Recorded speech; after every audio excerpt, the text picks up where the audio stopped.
The whispers surrounding the Mossad always carried an air of impenetrable mystery, a legend woven from shadows and silence. It was a name synonymous with audacious intelligence operations, a covert force renowned for its uncanny ability to transform ordinary individuals into extraordinary assets, into ghost agents, who moved unseen through the world's most intricate political landscapes. Their legend spoke of meticulous planning, unwavering resolve, and a profound understanding of the human psyche, turning seemingly unremarkable lives into instruments of national security.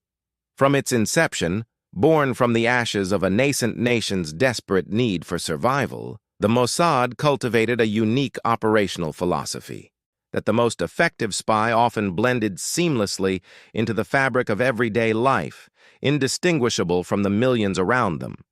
They sought not the flamboyant, but the overlooked, not the obvious, but the subtly brilliant. In a quiet corner of a bustling city, Ilara lived a life that epitomized this very ordinariness. Her days unfolded with a predictable rhythm: the gentle hum of her espresso machine each morning, the precise stacking of books at the local university library where she worked as an archivist, the solitary meals consumed with a well-worn novel. Her apartment, filled with the scent of old paper and blooming jasmine, was a sanctuary of routine. Ilara was a woman of quiet grace, her intellect sharp but rarely ostentatious, her movements deliberate and calm. Yet, beneath the placid surface of her existence, a subtle disquiet stirred. A yearning, perhaps, for a narrative grander than the meticulously catalogued shelves of history she so diligently maintained. A quiet dissatisfaction with the predictable cadence of her own story, a longing for a different note, a bolder chord. She often found herself gazing out her window, watching the endless stream of faces, wondering about the hidden lives, the secret passions, the untold adventures that surely lay beneath the veneer of normalcy. One crisp autumn afternoon, as Ilara navigated the crowded aisles of a farmer's market, her cart laden with fresh produce, a seemingly random encounter occurred. A man, impeccably dressed, with eyes that held an unsettling depth, brushed past her. His hand, as it grazed her arm, left behind not a touch, but a sensation, a fleeting, almost imperceptible tremor that resonated deep within her. He offered a polite, almost apologetic smile, his lips moving to form a word she couldn't quite discern over the market's cacophony. It was only later, back in the quiet sanctuary of her apartment, that she noticed it. A small, intricately folded paper crane tucked into the pocket of her coat, a delicate origami creation she hadn't seen before. Inside, written in elegant, unfamiliar script, was a single cryptic phrase: "The unseen hand plays the longest game." The message, devoid of any discernible sender or context, planted an initial seed of curiosity, a faint, almost imperceptible unease.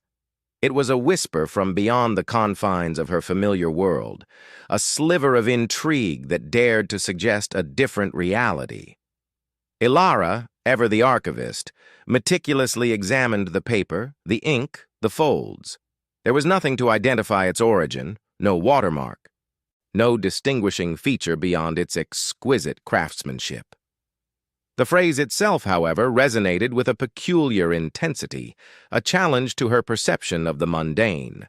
She dismissed it, of course, as a peculiar prank, an artistic whim, yet the paper crane remained on her bedside table, a silent sentinel to her burgeoning thoughts. Days later, the true hook arrived, not with a whisper, but with a digital chime. Her laptop screen, usually reserved for academic journals and obscure historical forums, flickered. An anonymous, untraceable message appeared, its sender masked by layers of encryption. The text was stark, direct, and utterly captivating. "Your quiet observation skills are noted, your capacity for detail admired. Are you content merely cataloging history, or are you ready to shape it? There is a world beyond your imagination, Ilara. A world that needs those who see what others overlook. A world where the unseen hand requires a steady touch. If you are interested, reply to this message with a single question. How? The words hung in the air, a tantalizing invitation, a glimpse into a reality she had only ever read about in the espionage thrillers she occasionally indulged in. Her heart began to pound, a rhythm entirely new to her quiet existence. The mundane had just been shattered. Ilara stared at the glowing text, her fingers hovering over the keyboard, a maelstrom of skepticism and burgeoning excitement warring within her. This couldn't be real. It felt like a scene plucked from one of those very thrillers, an elaborate prank designed to elicit a reaction. Yet the precision of the message, its uncanny understanding of her unspoken desires, gnawed at her.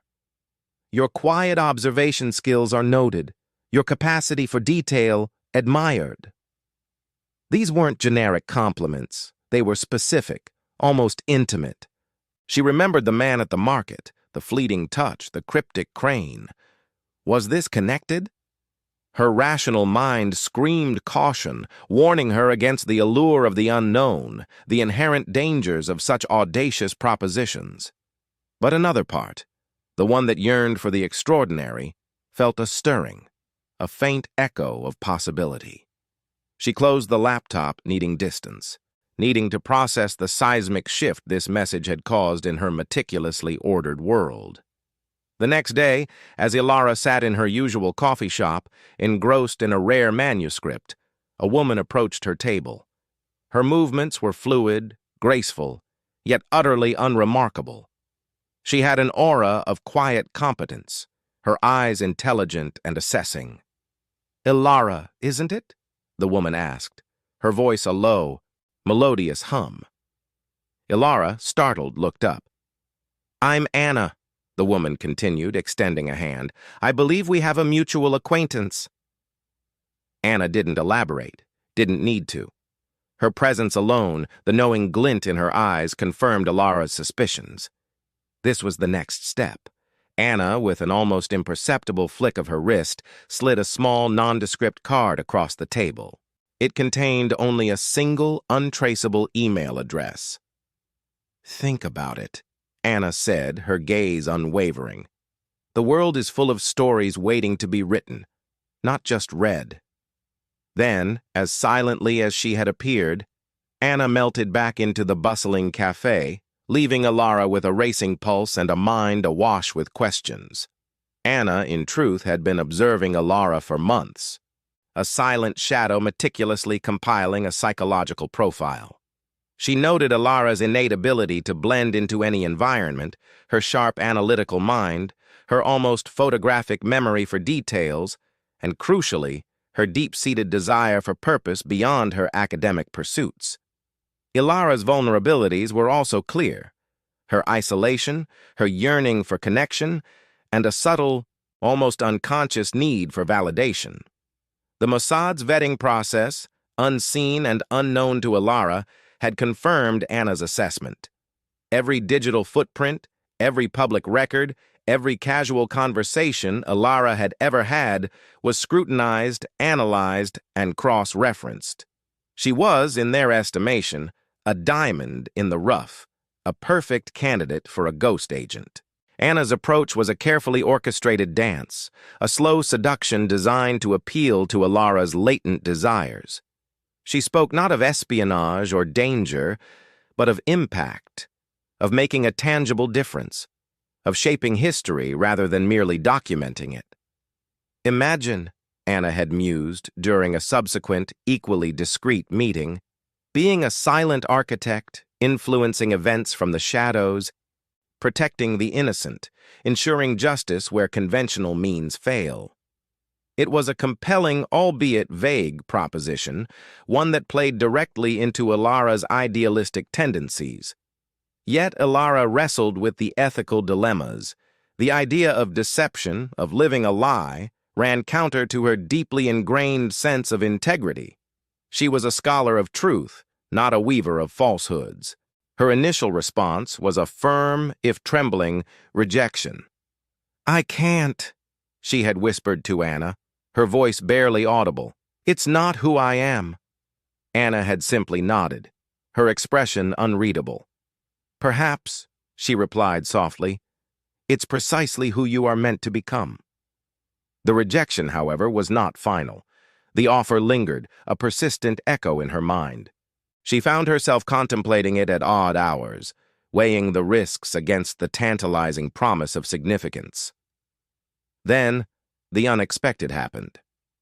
A letter arrived, officially informing her of the impending demolition of the old municipal library, the very building where her grandmother had worked for decades, a place filled with cherished childhood memories, a symbol of her family's quiet legacy.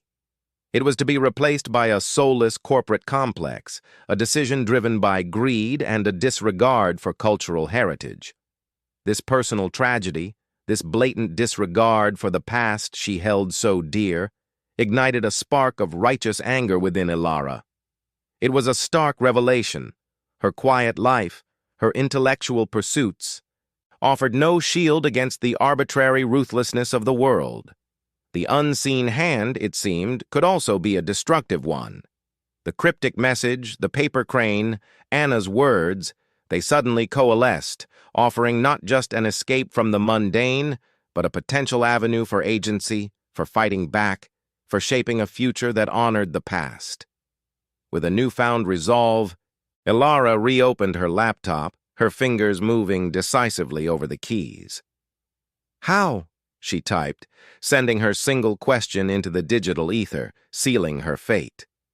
Ilara's single desperate word, "How?" had been the key, unlocking a door to a world she could scarcely have imagined.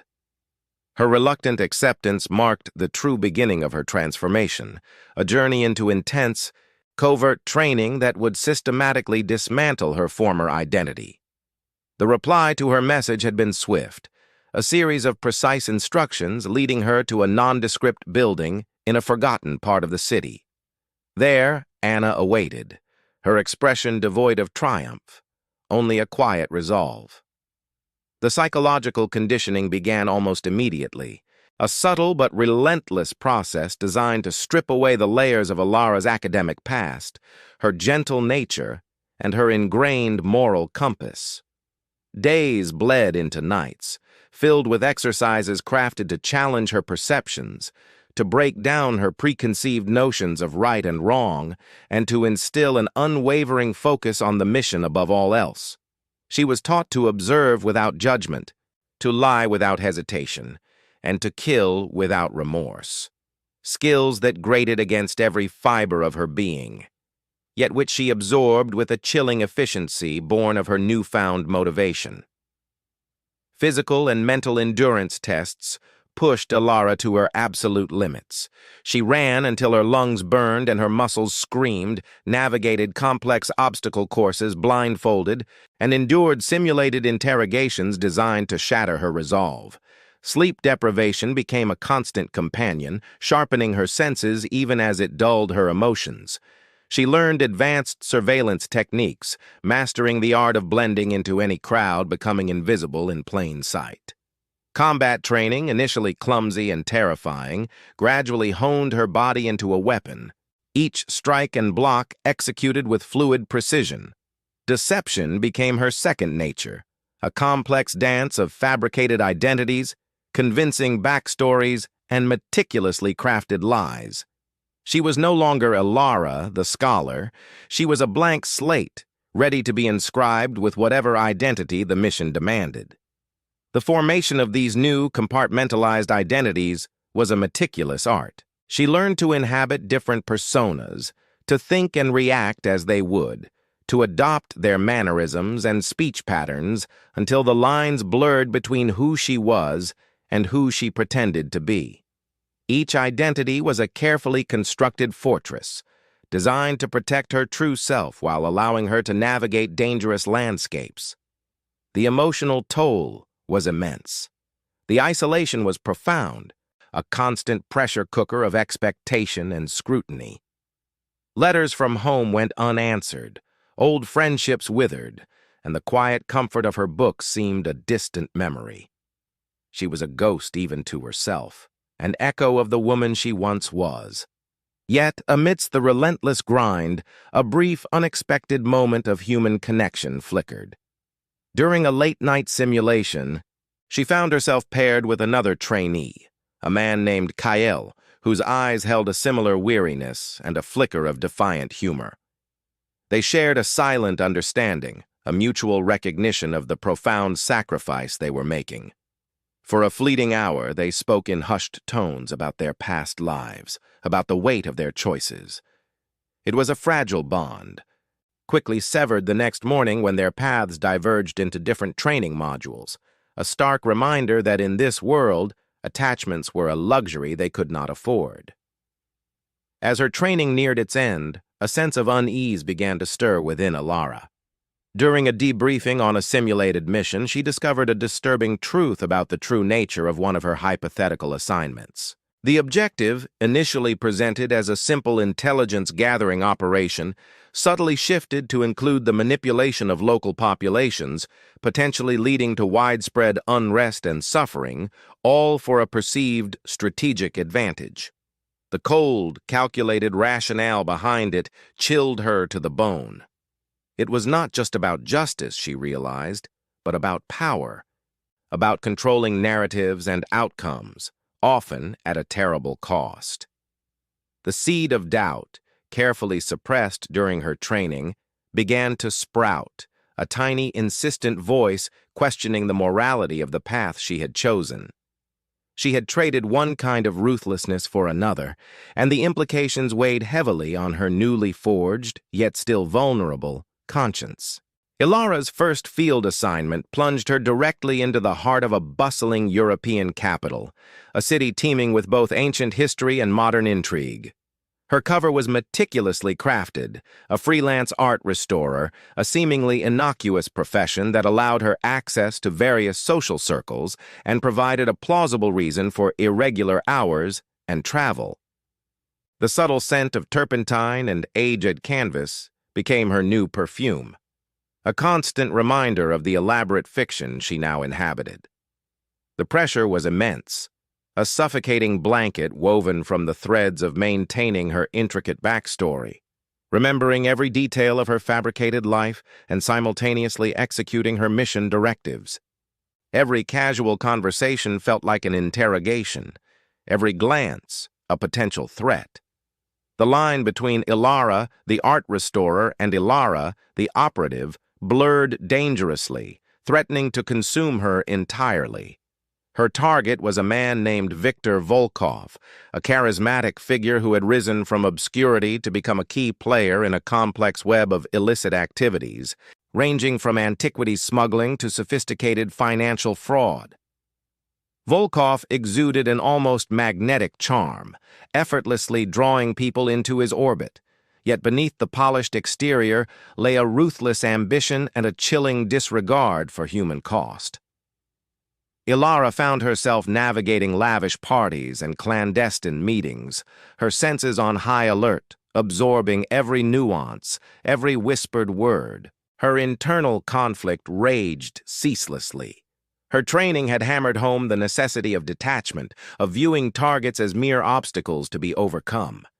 Yet, the lingering moral compass she possessed, though battered, still recoiled at the calculated manipulation required to gain Volkov's trust. She found herself questioning the justifications, the greater good that supposedly sanctioned such deceit. One evening, during a high-stakes auction where Ilara was meant to subtly extract information from one of Volkov's associates, a close call almost exposed her. A rival faction, also interested in Volkov's operations, made an unexpected move, creating a chaotic diversion that drew the attention of local authorities. Ilara, caught between the two warring groups, had to improvise brilliantly, using her training to blend into the fleeing crowd, shedding her initial contact and disappearing into the labyrinthine streets. The adrenaline coursed through her veins, leaving a bitter taste of heightened paranoia. Every shadow seemed to hold a watchful eye, every innocent passerby a potential threat. The incident underscored the brutal reality of her new life. A single misstep could mean not just mission failure, but her end. The emotional impact of manipulating others for strategic gain began to weigh heavily on her. She had to charm, to seduce, to betray trust, all while maintaining an unreadable facade. Each successful deception left a hollow ache, a growing sense of detachment from her own humanity. She saw the genuine admiration in the eyes of some of Volkov's subordinates, the trust they placed in her fabricated persona, and it twisted her gut. She was a puppet master, pulling invisible strings, watching lives dance to her silent tune, and the power felt sickening. Then came the betrayal. Not from Volkov, but from within the network she was infiltrating. A supposed ally, a minor player Alara had cultivated for weeks, suddenly vanished, taking with him a crucial piece of intelligence and leaving a trail of misinformation designed to implicate her. It was a calculated move, a power play within Volkov's organization, but it left Alara dangerously exposed. She had to adapt quickly, leveraging secondary contacts and her innate cunning to re-establish her position and prevent the entire operation from crumbling. The incident cemented her understanding. In this world, trust was a liability, and loyalty, a fleeting illusion. The true shock, however, arrived in a coded message from Anna, delivered through a secure drop point. Ilara's mission, she learned, was not solely about disrupting Volkov's illicit trade. There was a secondary, far more sinister objective: to destabilize the region's fragile political landscape by subtly funding and arming a radical fringe group, all under Volkov's unwitting guise. The ultimate goal was to create a power vacuum that a more amenable government could fill, ensuring long-term strategic advantage for the Mossad's interests. This objective, Ilara realized with a sickening lurch, directly impacted innocent lives, turning entire communities into pawns in a geopolitical game. The seed of doubt had blossomed into a thorny, unyielding plant, its roots digging deep into her conscience. Ilara's growing disillusionment with the Mossad's methods festered, a constant gnawing presence beneath her carefully constructed composure. The moral compromises, once theoretical necessities, now felt like open wounds, each deception leaving a scar on her soul. The notion of greater good seemed a flimsy veil for ruthless pragmatism, sacrificing countless innocent lives for strategic advantage. She found herself questioning not just the mission, but the very organization that had molded her. Was this truly the path to justice, or merely another form of control, cloaked in righteous rhetoric?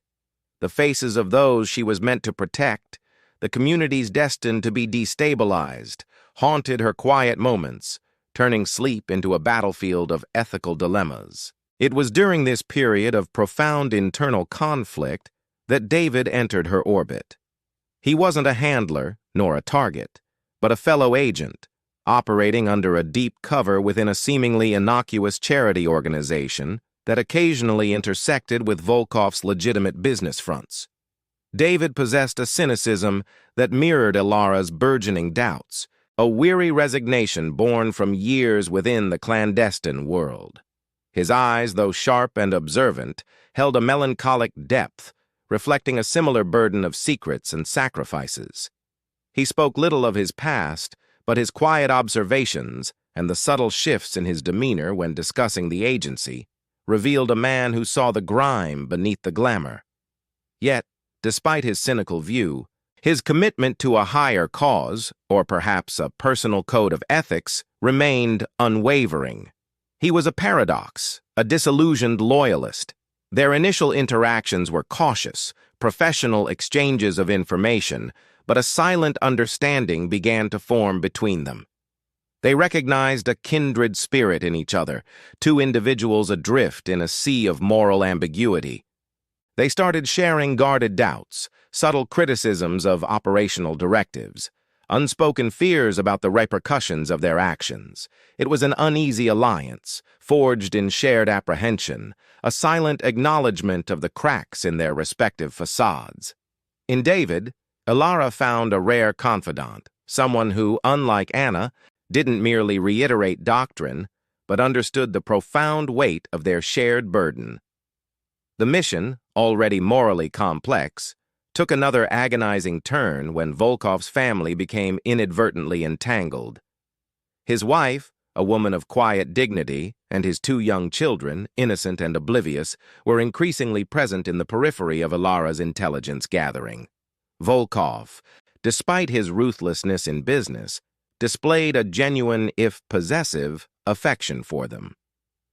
Ilara observed him at a distance, watching him interact with his daughter, a small, bright-eyed girl whose laughter echoed through the opulent gardens. The sight twisted a knife in Ilara's gut. These were not abstract pawns in a geopolitical game, but flesh-and-blood individuals who would bear the brunt of the Mossad's machinations.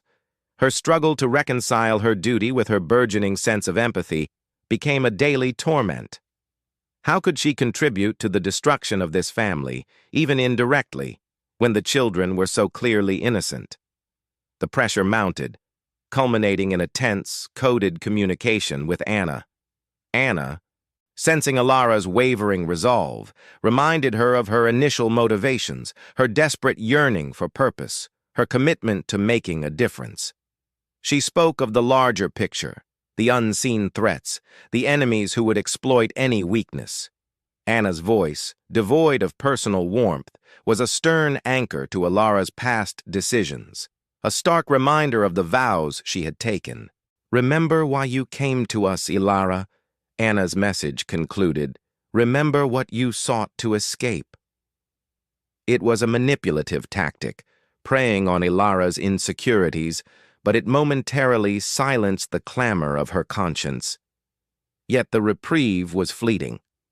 A few days later, while sifting through encrypted files intercepted from Volkov's inner circle, Ilara stumbled upon a name, a date, and a location that sent a chill down her spine.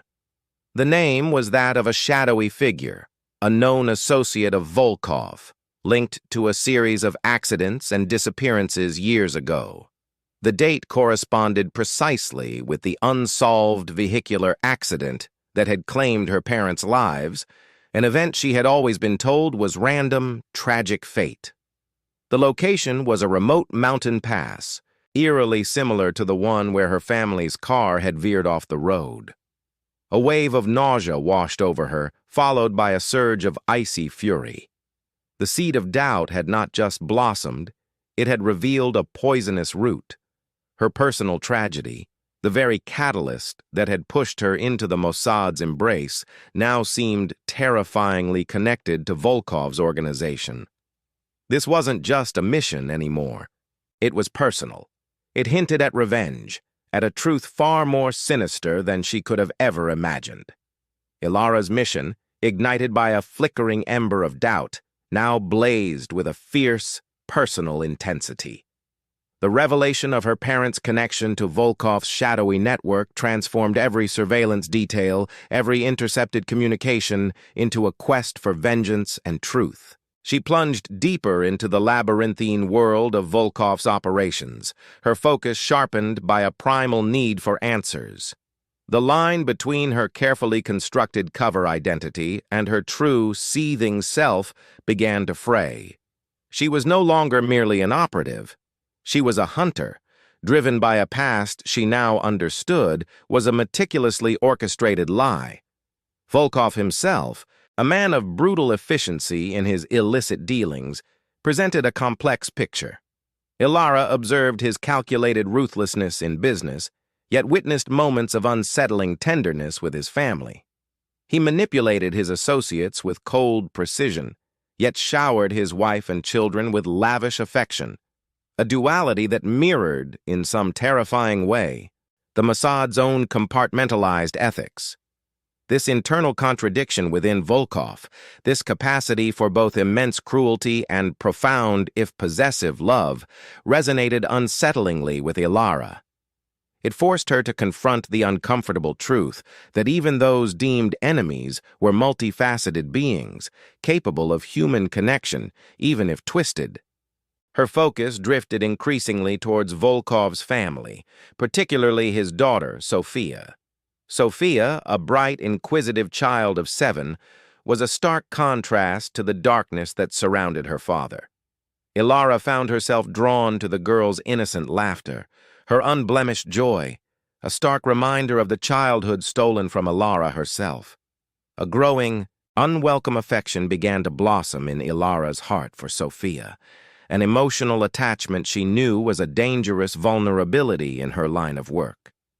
She would watch Sophia from a distance, hidden in plain sight, feeling a strange, protective urge she hadn't known she possessed.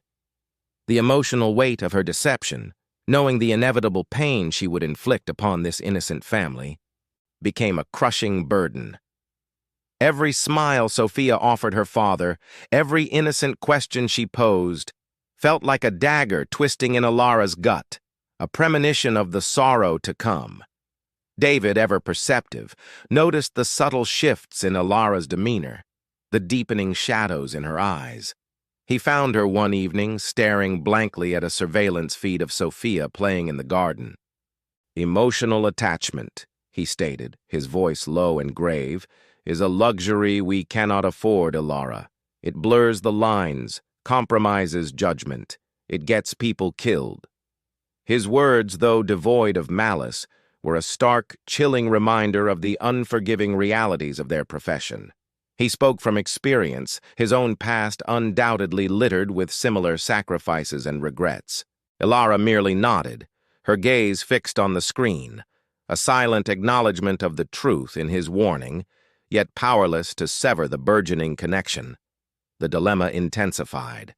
Ilara now faced an impossible choice: complete her mission, thereby destroying Sophia's world and perpetuating the cycle of pain, or find a way to protect the innocent child, potentially jeopardizing the entire operation and exposing herself.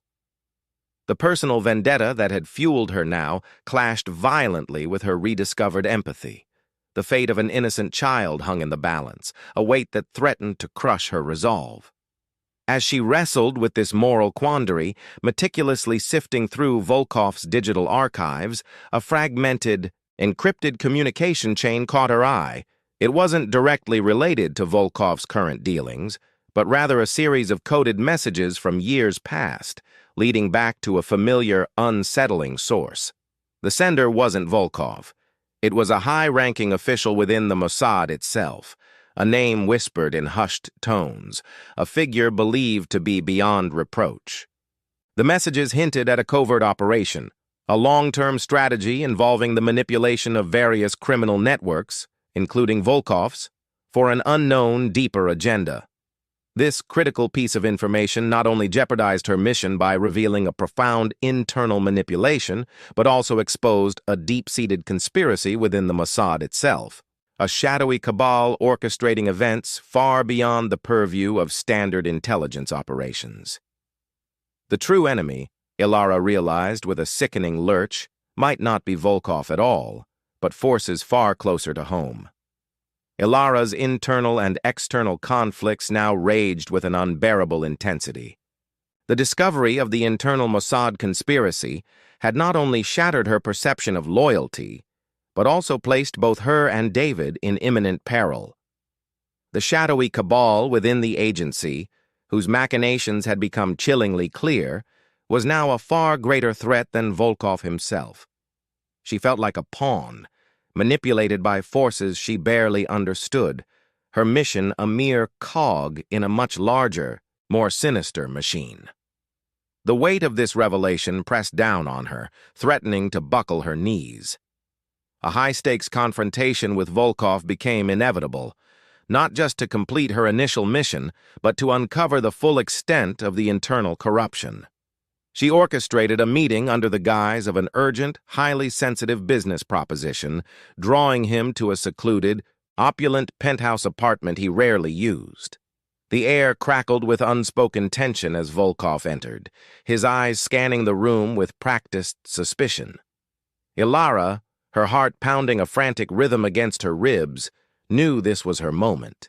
She laid out the evidence she had meticulously gathered, not just of his illegal dealings, but of his unwitting role in the Mossad's deeper game. As the truth unfolded, his face, usually a mask of calm authority, contorted first in disbelief, then in a chilling rage. He understood in that moment that he had been played, and that Ilara, the woman he had underestimated, was the architect of his downfall.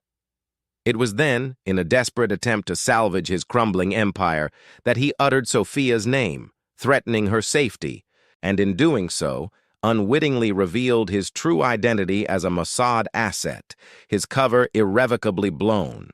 The revelation of Ilara's true identity, however, had an even more devastating emotional fallout for Sophia. Though Ilara had tried to shield the girl, the consequences of her deception rippled outwards. Sophia, witnessing her father's unraveling and the sudden violent disruption of her life, was left heartbroken and utterly bewildered. Ilara saw the raw pain in the child's eyes, a reflection of her own childhood trauma, and the sight was a searing indictment of her choices, a personal wound that would scar her far deeper than any physical injury. The innocent affection Ilara had developed for Sophia now transformed into a profound guilt, a heavy cloak she knew she would carry indefinitely. Driven by a desperate need to expose the internal corruption that had twisted their mission, Ilara and David worked feverishly, piecing together the fragmented evidence. They knew they were working against the clock, facing formidable opposition from within the very organization they had once served. The shadowy figures in the Mossad were not only powerful, but ruthless, accustomed to operating in the deepest recesses of secrecy. They were a hydra, and exposing one head only meant another would rise. David, ever the pragmatist, understood the immense danger they were in. During a clandestine exchange of information, as they were cornered by Mossad operatives loyal to the corrupt faction, he made a split-second decision. With a final grim nod to Ilara, he created a diversion, drawing the attention of their pursuers, allowing her precious seconds to escape with the incriminating data. The sounds of struggle, followed by a chilling silence, echoed in Ilara's ears as she fled, a silent testament to David's ultimate sacrifice. His cynical view of the agency had never wavered, but his commitment to a higher cause, the truth, had been absolute. Now alone, hunted by her former handlers, Ilara was forced to use every ounce of her training and cunning to survive. She became a ghost once more, but this time, not for the Mossad, but against it. She navigated the labyrinthine streets, a phantom presence, using the very skills they had meticulously instilled in her to evade their grasp. Her ultimate goal was no longer merely to complete a mission, but to dismantle the corrupt structure that had claimed David's life and threatened to consume her own. Ilara found herself cornered in a desolate industrial district, the cold, metallic clang of her pursuers' footsteps echoing through the cavernous space. Searchlights cut through the darkness, their beams relentlessly sweeping the area. There was no apparent escape, no hidden passage, only overwhelming odds and the direct chilling threat from the agency that had forged her. Her breath hitched, but her mind was sharp, calculating. She was a weapon, honed and tempered, and she would not break. The air crackled with tension as Ilara, cornered but defiant, surveyed her grim surroundings. Her mind raced, a whirlwind of strategies and contingencies, each honed by years of brutal training. She noticed a faint shimmer, a heat haze near a towering industrial exhaust vent. A spark of insight ignited. This was her escape. With a surge of adrenaline, she launched herself upward, scaling a precarious ladder, the metallic rungs biting into her palms. The Mossad agents below, momentarily disoriented by her unexpected move, fired wildly, their bullets ricocheting off the steel structure. Ilara, a blur of motion, navigated the labyrinthine ventilation shafts, the tight spaces a testament to her agility and determination. She emerged onto a rooftop overlooking the city, a concrete jungle sprawling beneath a bruised, pre-dawn sky. Her escape was audacious, unconventional, and perfectly executed, a final act of defiance against the very system that had created her. The exposure of the internal Mossad conspiracy sent shockwaves through the intelligence community. Ilara, using the meticulously gathered evidence David had helped secure, leaked the information through encrypted channels, ensuring its widespread dissemination. The revelations painted a damning picture of corruption, illicit dealings, and a blatant disregard for human life, all orchestrated by a powerful faction within the agency. The ensuing investigation led to widespread repercussions: arrests, resignations, and a public relations nightmare that tarnished the Mossad's once unblemished reputation. The Hydra had been exposed, its heads severed, at least for now. Ilara's confrontation with Anna was inevitable, a quiet storm brewing in a desolate safe house. Anna, her face etched with a mix of betrayal and weary resignation, met Ilara's gaze. There were no harsh words, no accusations, only a profound silence filled with unspoken truths. Ilara saw a flicker of regret in Anna's eyes, a fleeting acknowledgement of the terrible sacrifices made and the lines crossed. It was a poignant moment of understanding, not forgiveness, but a shared burden of the dark world they inhabited. Anna, once her mentor, now seemed a shadow of her former self, a casualty of the very system she had so fiercely served. Ilara knew that Anna, too, was forever changed, perhaps even broken, by the unraveling of their clandestine world. With the target's network dismantled and the internal conspiracy exposed, the main conflict had reached its resolution. The corrupt elements within the Mossad were purged, and the illicit operations brought to a halt. Ilara had achieved her goal, not through blind loyalty to an organization, but through an unwavering commitment to her own moral compass, a compass that had been tested and refined in the crucible of deception and betrayal. Her personal redemption was not found in accolades or recognition, but in the quiet satisfaction of having righted a profound wrong, of honoring David's sacrifice, and of protecting the innocent from further harm. The image of Sophia's heartbroken face still haunted her, a constant reminder of the collateral damage of her past. But now there was a glimmer of hope for a future defined by integrity. The aftermath saw Ilara choose a new, uncertain path. She was no longer a ghost agent, a faceless tool of an organization. She was a free individual, albeit one forever marked by her experiences. She shed her aliases, her carefully constructed identities, and vanished from the world of espionage, seeking anonymity and a chance to rebuild. She traveled light, carrying only the weight of her memories and the knowledge that she had chosen her own destiny. There were no grand pronouncements, no dramatic farewells, only a quiet departure into the unknown. A final, lingering shot captures Ilara standing on a solitary beach, the vast expanse of the ocean mirroring the boundless possibilities stretching before her. The wind whips through her hair, carrying the scent of salt and freedom. She holds a small, tarnished silver locket, a forgotten gift from her mother, a tangible link to the life she had before the Mossad. She opens it, revealing a faded photograph of her younger self, smiling innocently. As she closes the locket, a subtle hint of a new beginning emerges.